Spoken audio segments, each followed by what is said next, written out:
lot of trainer hands out on the market, and one of the most important things about becoming a nail tech is that we need to practice. Practice, practice, practice, and practice some more. There's not that instant gratification. You're actually just gonna have to put the blood, the sweat, the tears, and the beauty and excitement that all comes with practicing and really honing on those skills. So I wanna go over a few and show you the pros and cons, and I think you'll be surprised which one my favorite is.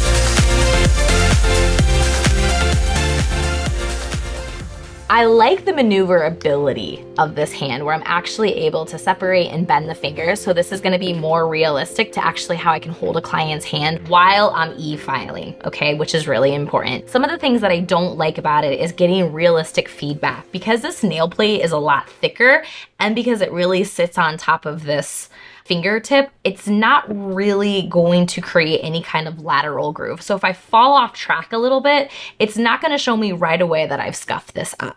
So for me, that's a big disappointment because it's not realistic enough where I'm actually able to shape the nail. Another thing that I don't like about this is how you actually hold it in place is with this clamp.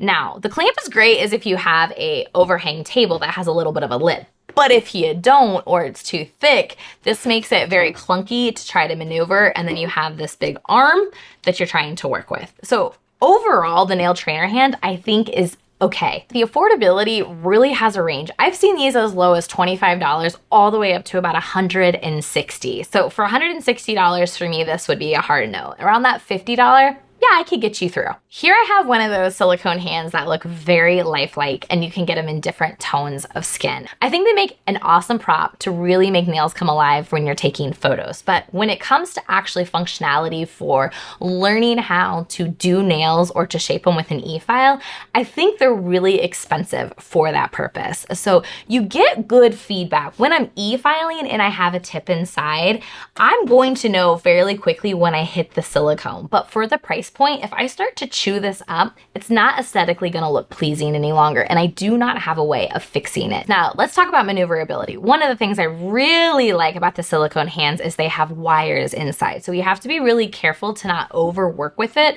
because you'll get a wire popping out, but it really creates a realistic scenario with your clients and how you're able to hold and position yourself as well as the e-file.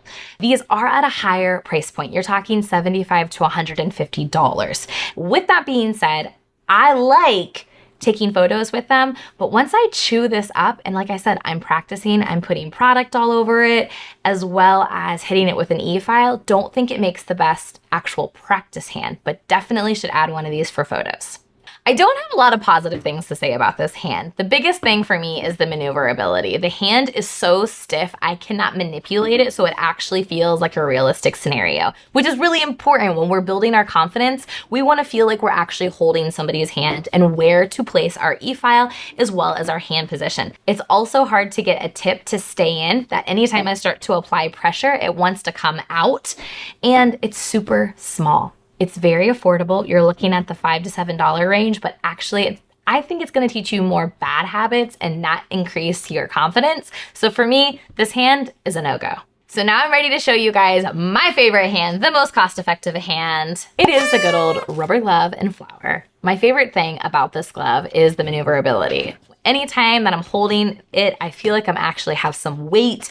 I'm able to maneuver the finger so I can get my e-file in it. What's also great is that I get instant feedback. So if I take my e-file and I accidentally hit the glove, guess what's gonna happen? Yeah, exactly. The flower is gonna go everywhere. So in that case, I have that instant feedback to say, hey, I went too far. What you do in that scenario is you just tie it off and you continue to work. It's affordable, you have the maneuverability. Also, when I'm filing and shaping, the nail plate isn't as thick like it was on the trainer hand. I have a very thin layer tip here, so it makes it very realistic to know, okay, the nail plate sits in the lateral groove. When I'm over here filing, have I accidentally filed my client's tissue? Okay, so it gives you just kind of a more realistic scenario when using an e-file for shaping. Also, product application. So hands down, my favorite is just a good old rubber glove and flower. Cost effective, you have the movement, the nail plate is close to that rubber glove, so you can really get in there and do your shaping. Once it gets gross or cut up, you just dispose of it and you make another one. Remember, when it comes to practicing, you're gonna constantly be doing it. So making sure you're working with something that is helping you learn confidence, and learn how to properly use your equipment is gonna make all the difference in the world. I hope you guys found that helpful. Whatever hand you choose, just remember the number one thing is practice, practice, practice, all right? Don't compare your first day nails to somebody who's been in nails for 10, 15, 20 years. You got this, keep practicing. And if you have any questions about how to make this rubber glove or any feedback on the other hands that I showed you guys, I would love to hear about it in the comments.